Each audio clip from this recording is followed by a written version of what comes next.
Assalamualaikum warahmatullahi wabarakatuh. Sebelum kita memulai pembelajaran pada hari ini, marilah berdoa menurut kepercayaan dan keyakinan. Doa dimulai.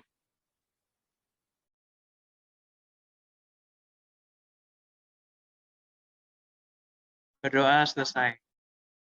Jadi, hari ini kita akan belajar mengenai materi pemrograman dasar. Dan bab yang saya ajarkan yaitu cara mencetak huruf dan melakukan hitungan. Next.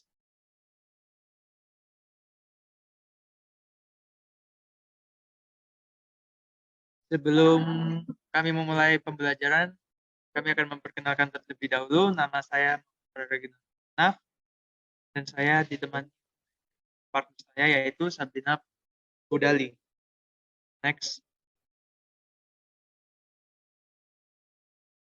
Jadi langsung ke materi yang pertama, yaitu sistem outprint line. Nah, fungsi dari sistem outprint line yaitu fungsinya mencetak karakter. Nah, sebenarnya untuk output itu banyak macam seperti sistem outprint line yang kita lihat PowerPoint, dan yang terakhir sistem outprint F. Nah, untuk perbedaan yang paling kelihatan itu dari sistem outprint dan print ln itu, kalau print ln setelah kita mencetak itu dia langsung kayak membuat enter. Jadi langsung kayak misalnya kita buat program teks dua print line 1, print line 2, nanti yang kedua itu bakal tercetak di bawahnya. Tapi kalau misalnya kita pakai sistem outprint, dua sistem outprint kayak line 1 sistem outprint, line 2-nya sistem outprint, nanti dia akan tercetak dengan satu baris karena tidak menggunakan ln. Nah, yang terakhir yaitu sistem outprint F. Nah, sistem outprint F ini kepanjangannya itu format. Jadi misalnya kita menggunakan format, atau biasanya itu kita misalnya mau bikin format yang banyak tuh, tapi di setiap cetakan itu kita mau ngasih kurung buka di awalnya atau kurung tutup di akhirnya, kayak gitu-gitu, itu bisa menggunakan sistem outprint F. Nah, untuk yang pertama ini kita gunakan sistem outprint ln. Nah, kita udah lihat sintaksnya nih, sistem outprint ln. Sistem outprint ln, terus kita isi nih dalamnya, yang di dalam kurung buka kurung itu hello world. Jangan lupa menggunakan petik, karena hello world di sini kalau tidak menggunakan petik dia akan jadi error karena tidak terbaca sebagai kalimat. Nah, setelah di output, dia akan mengeluarkan outputannya yang sudah kita tulis di dalam kurung buka dan kurung tutup, yaitu hello world. Bisa di next.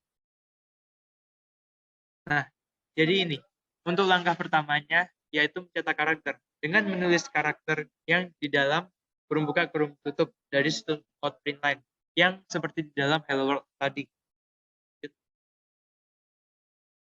Nah, untuk yang kedua yaitu string. Nah, string sendiri itu digunakan untuk mencetak karakter yang terdapat dalam konsol. Dalam pemrograman, urutan karakter seperti Hello Java disebut string. Jadi string itu biasanya digunakan untuk kalimat atau kata-kata. Nah, jika kita menggunakan angka di string, itu bisa. Meskipun dia angka ya, yang angka itu notabene itu menggunakan integer. Tetapi karena dia masuk ke string, jadi angkanya itu tidak bisa dibuat perhitungan, tidak bisa dibuat kalkulasi.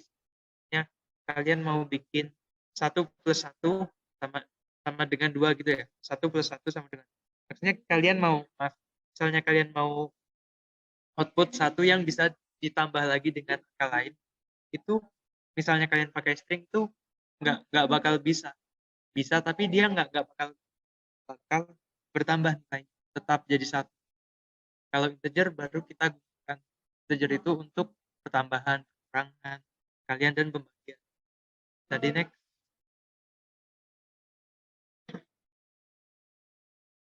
Nah, string harus ditutup dengan tanda kutip ganda atau akan jadi error. Ya, di sini sangat penting menggunakan petik karena kalau misalnya kita tidak menggunakan petik itu jatuhnya bisa terbaca dari menjadi nilai yang lain. Jadi misalnya kita pakai 1 nih, 1 misalnya kita nggak pakai petik, itu bakal kebaca sebagai nilai yang dapat dikalkulasikan. Tapi kalau misalnya kita pakai petik, itu jadi nggak bisa dikalkulasikan. Itu. Bisa lanjut. Nah, untuk selanjutnya yaitu integer yang sudah saya kulik sedikit mengenai integer di PPT sebelumnya. Nah, integer sendiri itu tidak perlu ditutup dengan tanda kutip. Kita dapat menambah dan mengurangi integer seperti yang kita lakukan dalam matematika. Nah, ini sudah seperti yang ada di contoh. 7 plus 2, nanti hasilnya itu bukan outputan 7 plus 2, tapi hasil pertambahan 7 plus 2, karena kita menggunakan variabel integer. Jadi seperti itu. Nah, seperti bisa dilihat di outputnya itu sama dengan 9. Oke, bisa dilanjut. Nah, ini nih penjelasan yang lebih lanjut. Jika kita memberikan tanda kutip 2 seperti 5 plus 2, maka kita akan membuatnya menjadi string dan hasilnya akan menjadi 5 plus 2. Ya, itu kalau misalnya kita pakai petik, itu otomatis jadi string. Nah, kalau misalnya kita tadi nggak pakai petik, itu menjadi pertambahan, hasilnya akan jadi 7. Jadi perbedaannya itu terdapat pada petik sama nggak pakai petik.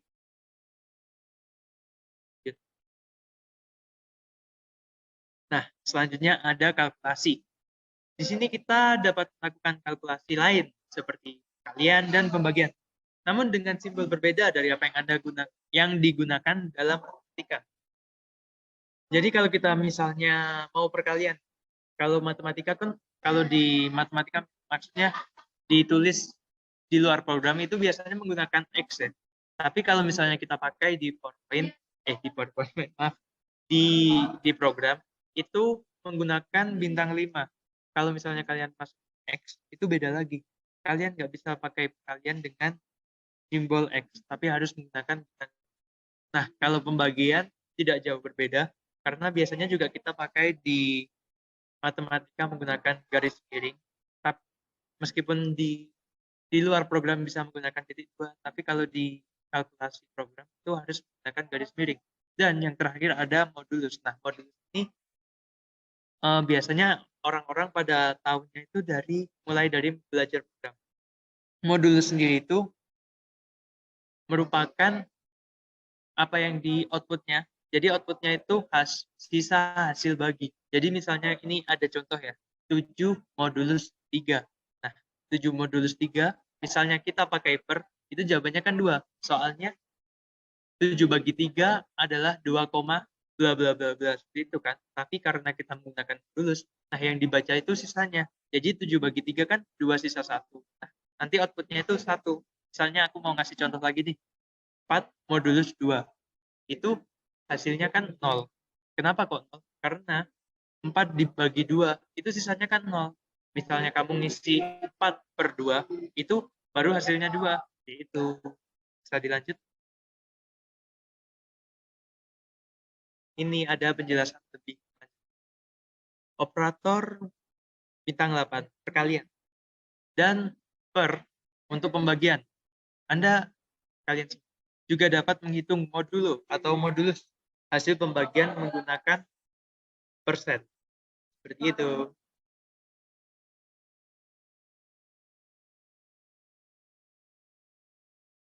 Nah, terus selanjutnya ada yang namanya penggabungan string. Jadi, kita itu dapat melakukan penggabungan string dengan menggunakan plus. Konsepnya tidak jauh berbeda seperti kalkulasi yang ada di integer. Cuma kalau integer itu kan dia yang keluar kan angka. Kalau ini hasilnya pertambahan string itu. Jadi string pertama ayo, terus string keduanya pemdas digabung. Jadi ayo pemdas, seperti itu. Nah, ini contohnya yang aku mau jelasin tadi. Kalau misalnya kita nggak pakai petik 1 plus 9, itu kan jadinya. Tapi kalau kita pakai petik, itu kan berbeda. Jadi 1 sama 9. Nah, 119 di sini itu tidak bisa diolah lagi dalam kegiatan kalkulasi karena itu sudah menjadi string, sudah tidak jadi integer lagi. Jadi seperti itu. Bisa dilanjut. Nah, jadi sampai sekian. Terima kasih. Apakah ada pertanyaan?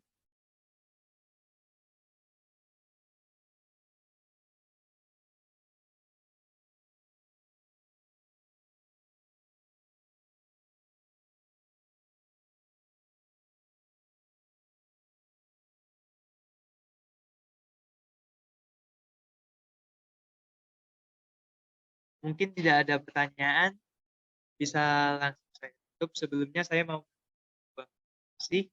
Jadi jangan perjalanan kalian dalam dunia programming itu masih panjang dan jangan khawatir karena kunci dari semuanya itu konsisten. Jadi jika kalian mau belajar itu jangan langsung banyak, tapi bisa dicicil satu-satu karena balik lagi yang penting itu konsistensinya, bukan masalah kalian hari ini udah jago banyak terus besoknya itu kalian gak belajar lagi, itu lebih sia-sia. Jadi saran saya itu lebih baik kalian lakukan hal yang konsisten. Itu sekian dari kami. Saya Muhammad Farah dan partner saya Sabrina Putri Fidali. Kami pamit undur diri. Terima kasih. Wassalamualaikum warahmatullahi wabarakatuh.